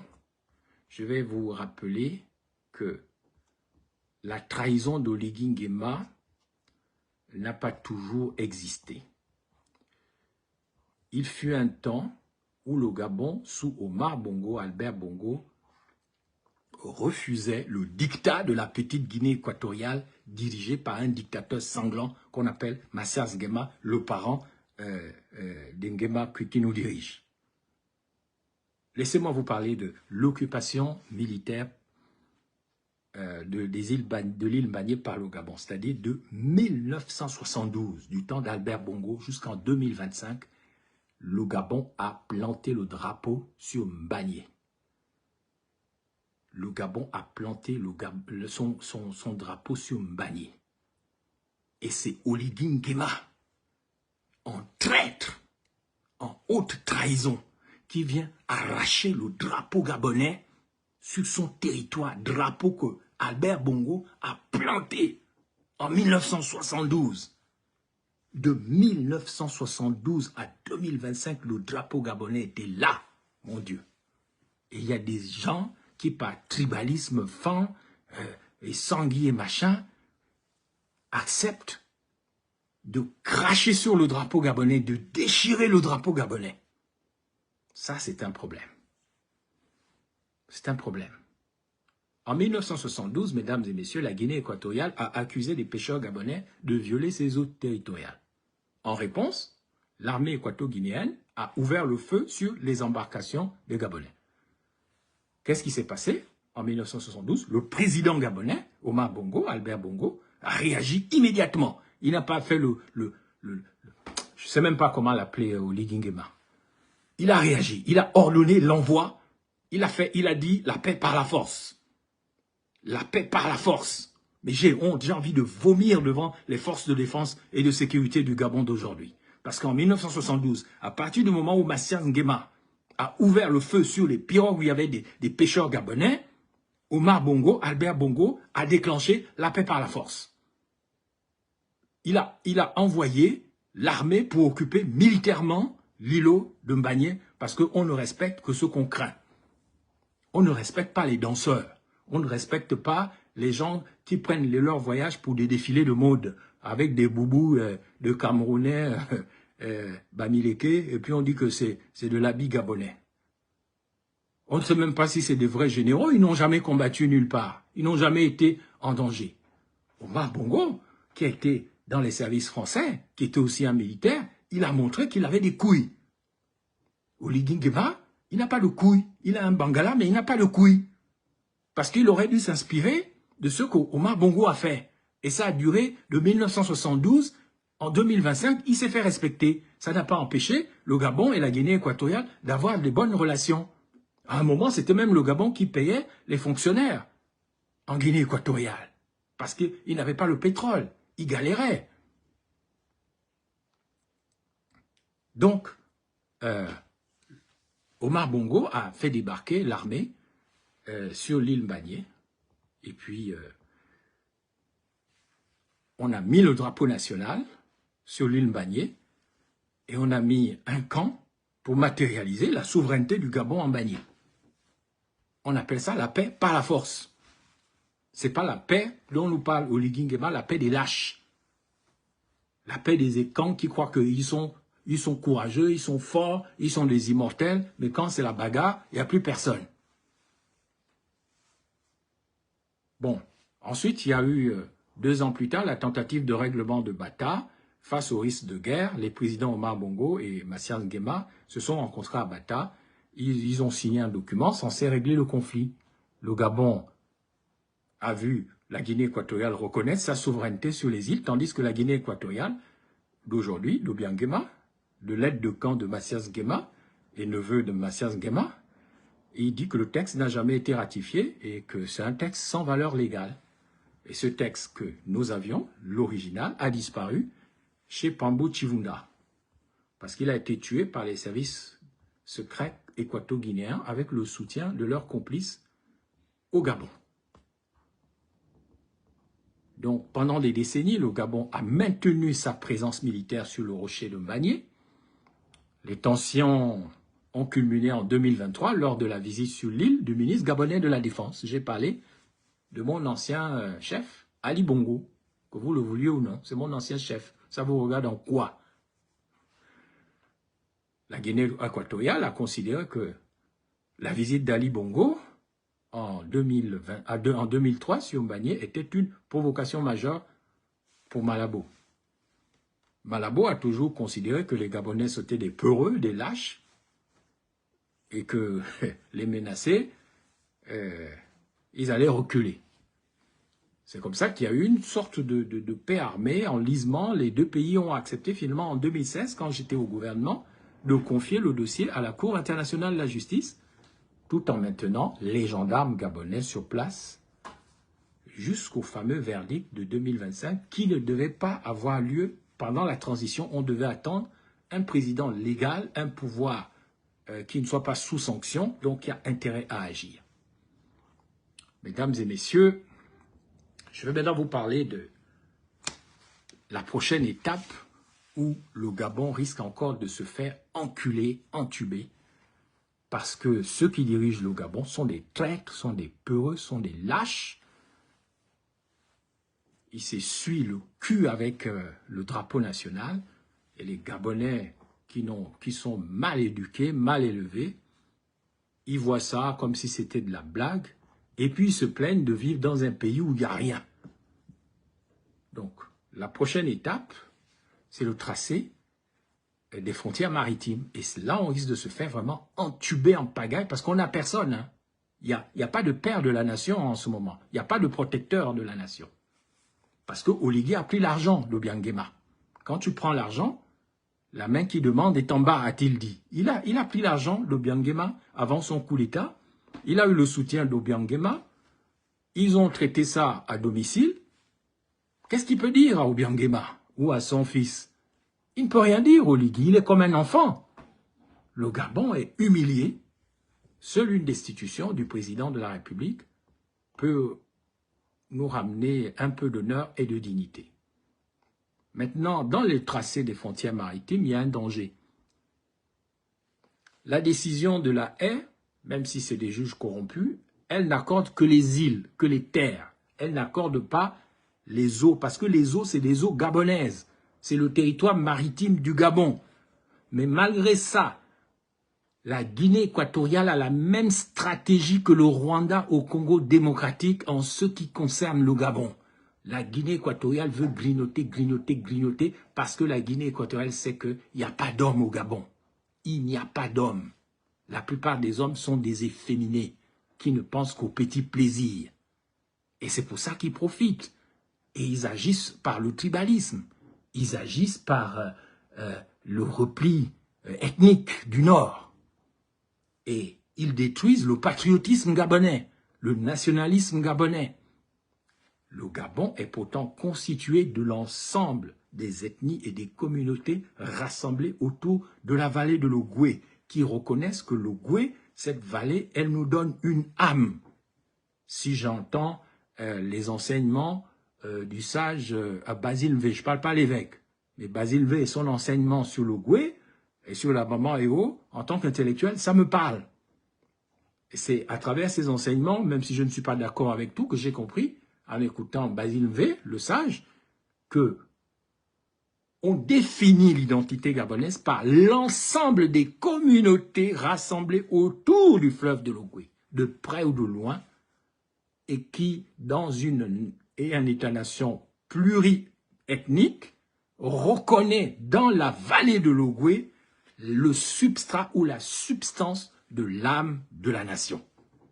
Cette vallée de l'Ogooué qui est parcourue par un serpent hydrique, selon Basile V, qui commence au sud-est, passe par la province du nord-est, l'Ogooué et Vindo, traverse le moyen Ogooué jusqu'à Port-Gentil, reçoit de près ou de loin les affluents de la Ngounié, communique avec les fleuves de la Nyanga, du Wele et du Ntem.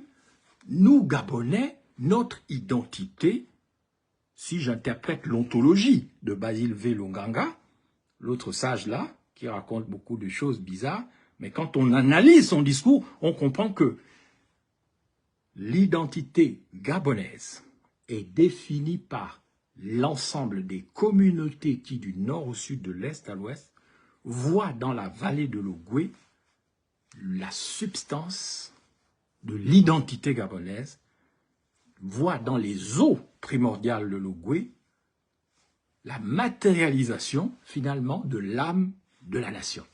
Voilà pourquoi Basile V parle parfois même des Ogovéens. Je l'écoute souvent, parce que moi je suis très curieux, je respecte l'intelligence, je respecte les sages. Par contre, je traite les perfides avec un langage de perfide. Aux cons, je raconte des conneries. Quant aux sages, je les écoute et je leur parle en sage. Si tu viens en sage, je te répondrai en sage. Si tu viens en perfide, je te répondrai en perfide. Si tu viens en connard, je te répondrai avec un langage grossier de conneries. Parce que chacun doit recevoir sa récompense. C'est de ça qu'il s'agit. Mesdames et messieurs,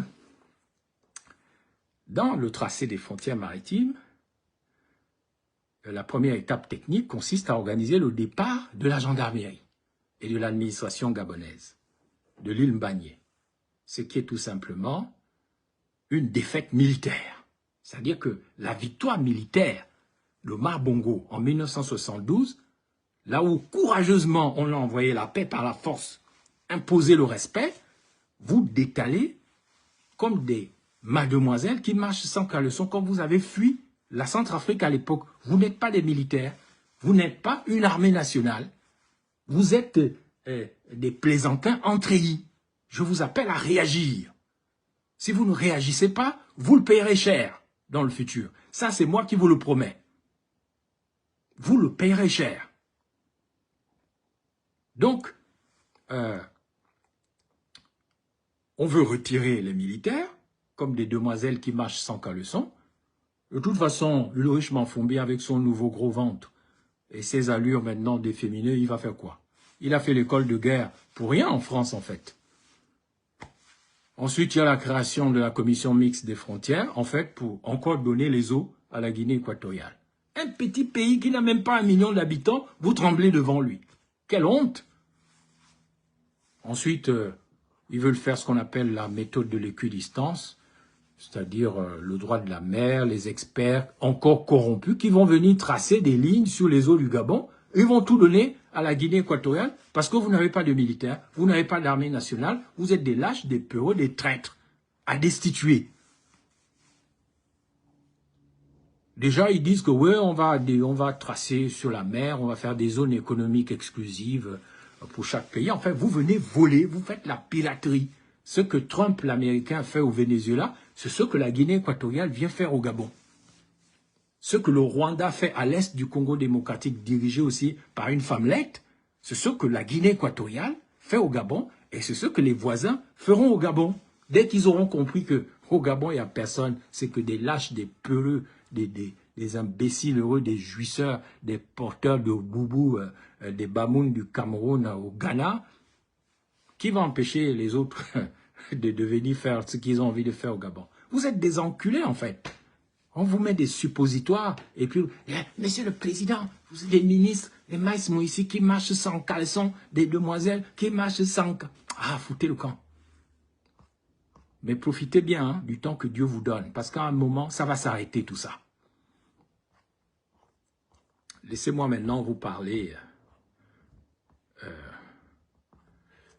encore 2 derniers points, je vais vous parler des conséquences économiques, parce que ça c'est important, les conséquences économiques, parce que Mbagné, Cocotier, ça c'est bourré de pétrole.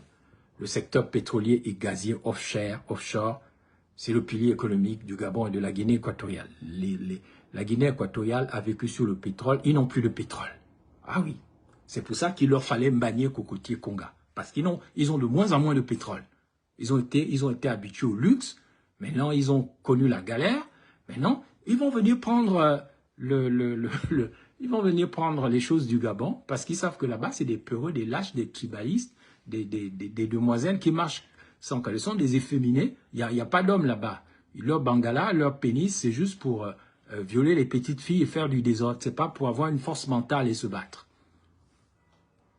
Mesdames et messieurs, les conséquences économiques pour les compagnies pétrolières dans la zone de Mbagné et Toutiquanti sont graves. Il y a ce qu'on appelle la levée de la clause de force majeure. C'est-à-dire que pendant des décennies, la zone entourant Mbagné était gelée. Impossible d'exploiter quoi que ce soit. Les compagnies internationales comme Total Energy, ExxonMobil, Chevron refusaient d'investir de l'argent ou d'emmener des campagnes de forage en raison du risque juridique et du conflit de souveraineté. L'arrêt de la Cour internationale de la justice lève l'incertitude. Maintenant, les ambitions pétrolières, gazières, voilà que ça va commencer. La Guinée équatoriale sait qu'au Gabon, c'est des peureux, des lâches, des idiots. Ils vont vouloir prendre la plus grosse partie. Ça, vous pouvez en être certain. Et ils vont corrompre. Parce qu'il n'y a pas des hommes. Il n'y a pas des hommes. On n'a que des jouisseurs, des danseurs, des mannequins, Ah. Bien sûr, Mamboundou, à l'époque, au sujet de Mbagné, avait proposé au temps d'Omar Bongo et d'Ali Bongo l'exploitation commune des richesses. Les géologues, que disent les géologues en Mbagné? Ils disent que les structures géologiques de la baie de Corisco ne s'arrêtent pas aux frontières politiques. Pour maximiser les profits et minimiser les coûts d'infrastructures, les compagnies pétrolières poussent les 2 gouvernements à signer rapidement des accords de cross-border, on appelle ça cross-border unitization, c'est-à-dire exploitation transfrontalière, c'est-à-dire on exploite au-delà des frontières les uns des autres. Et ça, c'est la Guinée équatoriale qui va encore gagner parce qu'ils auront le choix. Même, ils disent que le gaz ou le pétrole commence à Mbagné, on a le droit de venir exploiter jusqu'à Cocobiche. Les accords de cross-border, ça va jusque-là. Pourquoi, disent les compagnies?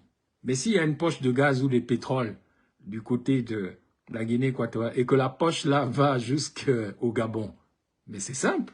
Ça permet à une plateforme de pomper le pétrole afin de faire quoi? Répartir les royalties entre les deux États. On a le droit de pomper chez les autres et on partage l'argent. Mais c'est le plus intelligent qui va bouffer.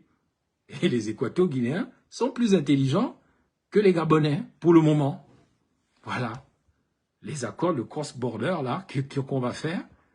Et c'est pour ça qu'Oligui, avec son ami des Bomaf, ils sont allés jusqu'à Kokobich parce qu'ils savent que Kokobich, pour l'instant, c'est Gabonais. Qu'est-ce qui va se passer?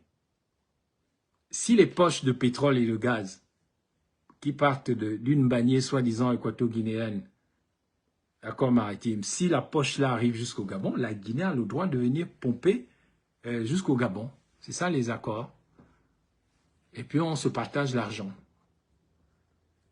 Mais ce qui va nous faire du mal, c'est que dans le problème ethnique et tribal du Gabon, où le PDG nous a formés à avoir des dirigeants liés à des provinces, sans aucun sentiment national ou patriotique, ou avoir quelqu'un de Bissok, c'est ça même qui est bon, avoir quelqu'un de Ngoni, c'est ça qui est bon, avoir quelqu'un de Mimongo ou de Mwabi, pas de chance, parce qu'il n'y a rien.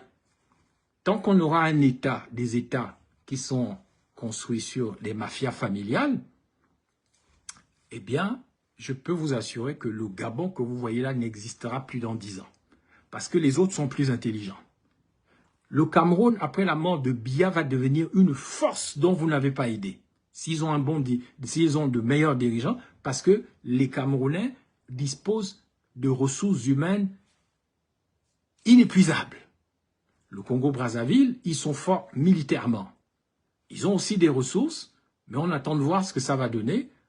Vous n'avez qu'à voir le jeune junior, l'enfant qu'il était, il est devenu un grand garçon, acceptable et intéressant. Ça montre un peu l'âme du Congo-Brazzaville devant lequel Oligui Nguema s'est prosterné. À vos ordres, mon général Sassou Nguesso. Ça donne déjà l'esprit de Oligui Nguema. Ne parlons même pas de comment Oligui a fait extrader un pauvre activiste camerounais pour aller se faire massacrer par les sbires de Paul Biya. Il est resté un esclave des dirigeants de la sous-région. Il essaye de s'amender, mais il n'a pas la force mentale, il n'a pas la formation, il n'a pas la spiritualité et il n'a pas l'accord des entités, il n'a pas l'accord des ancêtres, donc il va continuer de se soumettre. Qu'est-ce qu'il peut faire devant des dirigeants qui sont directement sponsorisés par Satan, par le diable lui-même, alors que même lui-même, il a du mal à parler avec Satan. C'est de ça qu'il s'agit, mais je n'ai pas envie de développer. Il y a un autre problème dans les conséquences économiques de la Cour internationale de justice. Pour le Gabon, comme pour la Guinée équatoriale, qui font face au déclin, je vous l'ai dit, de leur production, le déclin de la production des champs pétroliers historiques, l'accès sécurisé aux ressources de la zone de Mbanié, bon, c'est vrai, ça représente une opportunité majeure pour attirer de nouveaux investissements étrangers. Je vous l'ai dit, la Guinée équatoriale a de moins en moins de pétrole. Ils ont peur de redevenir pauvres. Donc, ils vont aller chercher au Gabon ce qu'il faut parce qu'ils ont peur du Cameroun. Ils ont peur du Cameroun. Le plus facile, c'est d'aller chercher au Gabon. Parce qu'ils savent que chez nous, c'est le désordre. Il n'y a pas un management, il n'y a pas une vision, il n'y a pas une direction politique valable, une direction militaire valable. Même la petite Guinée équatoriale, s'ils veulent intervenir militairement au Gabon, ils prennent le Gabon en une journée terminée. Nos forces de défense et de sécurité, c'est de la blague devant les petits militaires équato-guinéens et de leurs serviteurs, les Russes. Ils ont l'Africa Corp, les Russes. Ils les ont chez eux. Les Russes protègent directement les Obiang Nguema, leur famille. Et les Russes de Wagner, qui s'appellent maintenant Africa Corp. Et ils ont des équipements en drone, ils ont également des radars russes qui peuvent balayer la zone maritime jusqu'à Mayumba. Attention, ils ne blaguent pas. On a passé notre temps à faire du désordre, à vivre dans le mas-tu-vu, dans l'orgueil, dans l'arrogance, à chanter comme des coqs les pieds dans le machibi et qui finissent dans la sauce. C'est de ça qu'il s'agit. Bon, je ne vais pas parler du pétrole parce que c'est trop technique, j'avais envie de vous en parler. Je vais terminer mon propos sur l'impact de cette décision sur la politique intérieure du Gabon. Mesdames et messieurs, le conflit frontalier entre le Gabon et la Guinée équatoriale a déjà et aura des répercussions politiques directes et distinctes pour les dirigeants des deux pays. En ce qui concerne la Guinée équatoriale, et c'est là que s'il y avait des hommes au Gabon, vous allez déjà pleurer. Il n'y a pas de général de Gaulle. Il n'y a pas de général de Gaulle au Gabon. La Guinée équatoriale, pour eux, c'est une victoire historique pour le régime. Hein. Une victoire historique qui ne souffre d'aucune contestation. Ce qui se passe, ça va consolider le pouvoir de la famille Obiangema grâce à la défaite stratégique du Gabon en Mbagné. C'est une défaite stratégique, une honte. C'est comme l'Iran qui bastonne les États-Unis. C'est pareil. Sauf que là, ce n'est pas le détroit d'Ormuz, c'est Mbagné. C'est-à-dire que les petits Iraniens ont bastonné les États-Unis d'Amérique. Et là, la Guinée équatoriale a bien bastonné. Je dis bien bastonné le Gabon. On vous a mis les suppositoires. Je dis on vous a mis, moi on m'a pas mis.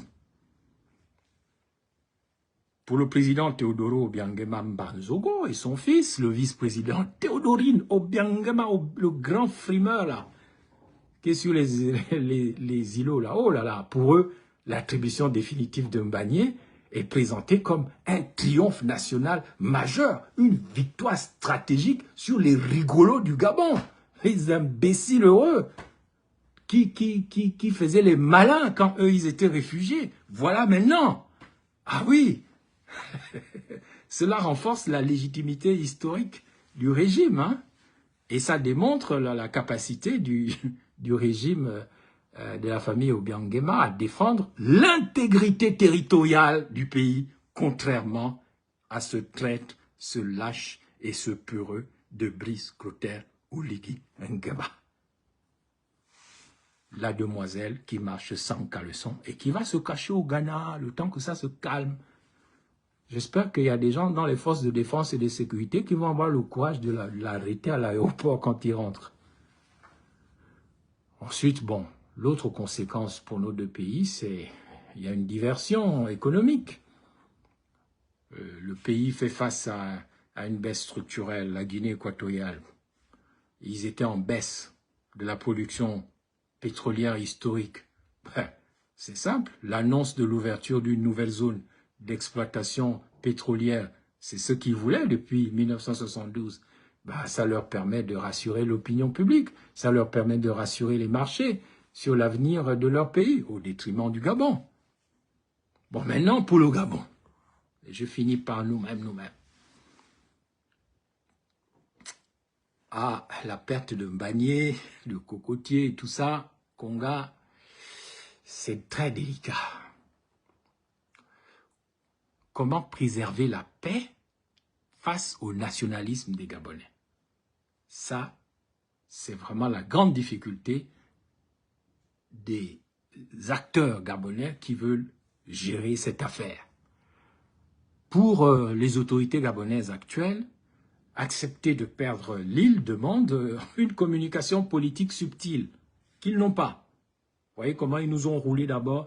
Ah oui, Rosatanga, le secrétaire général, il est d'abord venu mentir que oui, on va leur donner Mbagné Cocotier Konga, mais on va récupérer à l'est Mongomo, Bébéil et Tutti Quanti. Et puis après, on oublie. Ça s'appelle la gestion d'une communication politique subtile.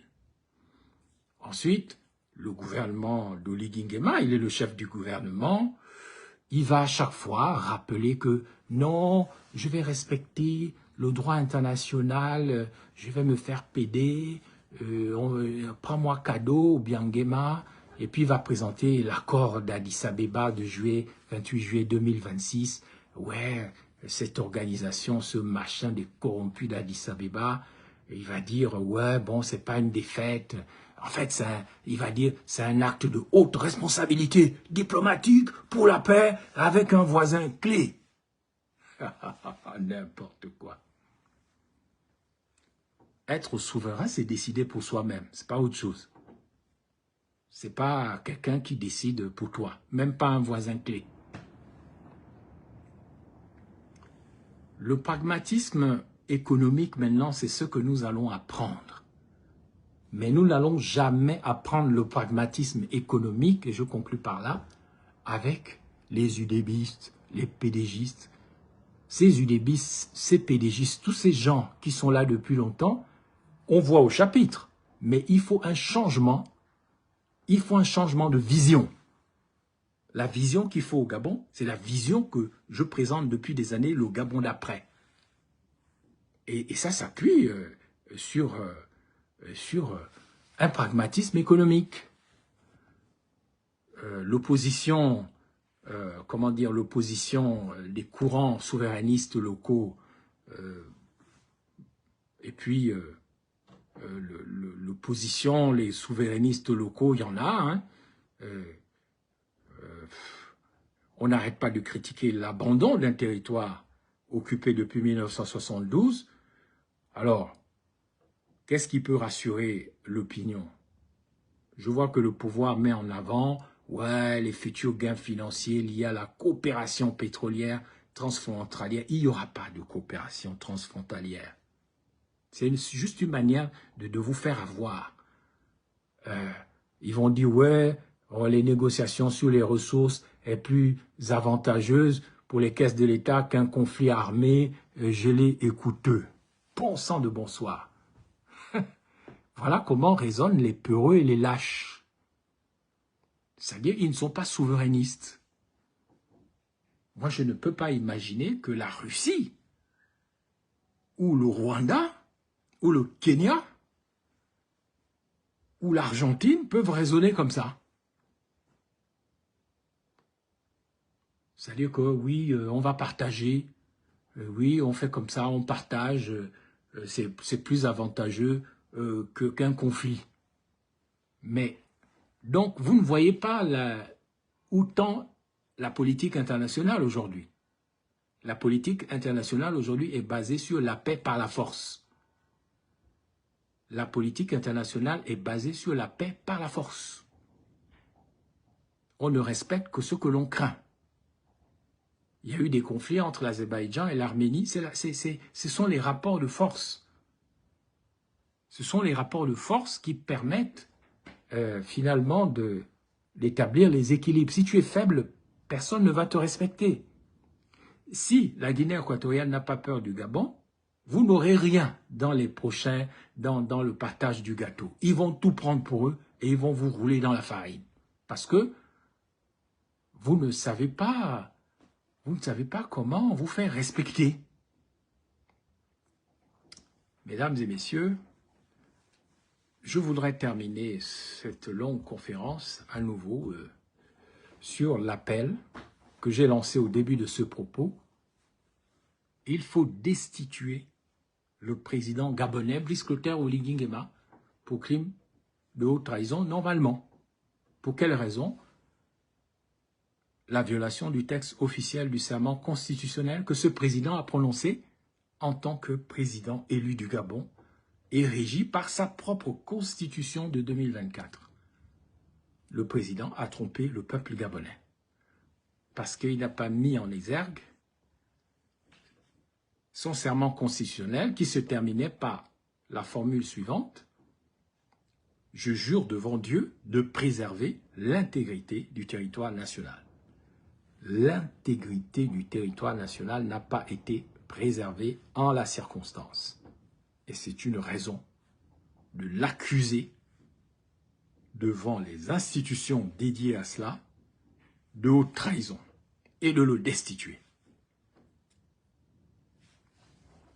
Merci d'avoir été patient et d'avoir écouté cette conférence qui, je n'en doute pas, énervera ceux qui veulent se replier sur le tribalisme.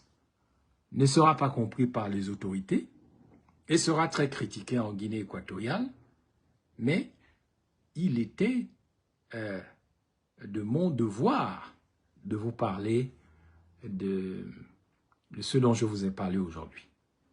J'appelle les Gabonaises et les Gabonais à ne pas perdre espoir. Il y a, et je termine par là, conclusion, sur le mythe de la boîte de Pandore. Il y avait une boîte qu'on appelait dans l'Antiquité la boîte de Pandore. La boîte de Pandore était une boîte où Dieu ou le Dieu antique avait enfermé tous les problèmes, tous les mauvais sorts du monde. Et un jour, une femme a ouvert cette boîte. Et le malheur s'est répandu dans le monde entier. C'était l'horreur, un peu comme au Gabon en ce moment. On a l'impression, quand on regarde le Gabon, que rien ne va. Malgré les coups d'État, coups de libération, comme ils disent, malgré les petits travaux à la baie des Rois, le pays est au balango, le pays est affamé, les gens meurent en pagaille. Le samedi, les enterrements, on enterre des centaines de gens partout, des milliers de gens, les maladies, la famine, il n'y a pas d'argent, sécheresse financière. Vous avez mérité d'être puni de cette façon-là. Vous avez ouvert la boîte de Pandore, vous les Gabonais, c'est-à-dire la boîte de malheur. Et tous les démons du Gabon ont commencé à sortir de la boîte de Pandore. Vous avez ouvert la boîte de Pandore qui a permis que tous les démons du pays sortent. Et c'est ce qui nous affame, c'est ce qui nous détruit. C'est pourquoi, au fond de la boîte de Pandore, il y a quelque chose qui n'était pas sorti. Ça s'appelait l'espoir. Donc, tant que nous n'avons pas perdu l'espoir en nous-mêmes, l'espoir dans notre pays, l'espoir en l'avenir et l'espoir dans l'humanité, tout reste possible. Tant qu'il ne reste qu'une seule personne qui croit, qui a l'espoir, rien n'est perdu. Voilà pourquoi je vous propose, pour terminer, mesdames et messieurs, de réfléchir. Nous devons nous unir derrière les 3 mots suivants de l'hymne national du Gabon. Éveille-toi, Gabon. Éveille-toi, Gabon. Éveille-toi, Gabon doit devenir un mouvement patriotique, un mouvement national dont personne n'est le chef. Ça n'appartient à personne. Il n'y a pas de leader. Je vous propose de lancer un mouvement virtuel qui n'appartient à personne, que personne ne dirige, personne ne le commande, et ce mouvement s'appellera « Éveille-toi Gabon ». Le but de ce mouvement est de permettre aux Gabonaises et aux Gabonais de s'éveiller, d'ouvrir les yeux, de devenir patriotes, de devenir nationalistes, de devenir écologistes, de devenir des êtres spirituels, des gens éveillés, afin qu'ensemble nous puissions prendre les décisions révolutionnaires qui nous permettent de sauver le peu de ce qui reste de notre pays, parce que notre pays est déjà vendu en grande partie, mais nous devons sauver le peu qui reste, et c'est à cela que va servir le mouvement « Éveille-toi Gabon ». Éveille-toi Gabon, 3 mots pour que le pays se lève. L'heure a sonné. Nous devons nous lever comme un soldat de l'Éternel pour réveiller le Gabon. L'heure a sonné. Prenez ces 3 mots au sérieux de l'hymne national. Éveille-toi Gabon. Éveille-toi Gabon et tu verras l'aurore. Une aurore se lève, encourage l'ardeur qui vibre et nous soulève. Éveille-toi. Nous devons nous éveiller, c'est la seule solution. Nous éveiller intellectuellement, nous éveiller spirituellement et nous éveiller politiquement. L'éveil, il a 3 piliers. La politique, la conscience politique, la conscience spirituelle et puis la conscience intellectuelle. Je vous remercie d'avoir été attentif à cette longue conférence. Que Dieu bénisse le Gabon, que Dieu bénisse l'Afrique, que Dieu bénisse la Guinée équatoriale, mais dans l'éveil, pas dans le mensonge et pas dans le crime. Merci et bonne soirée. Bongo be yimbuwi, baka ba wulu mison. Baka ba wulu na, baka ba tamba money. Baba bachi, baba ba yimu ba sexy maka.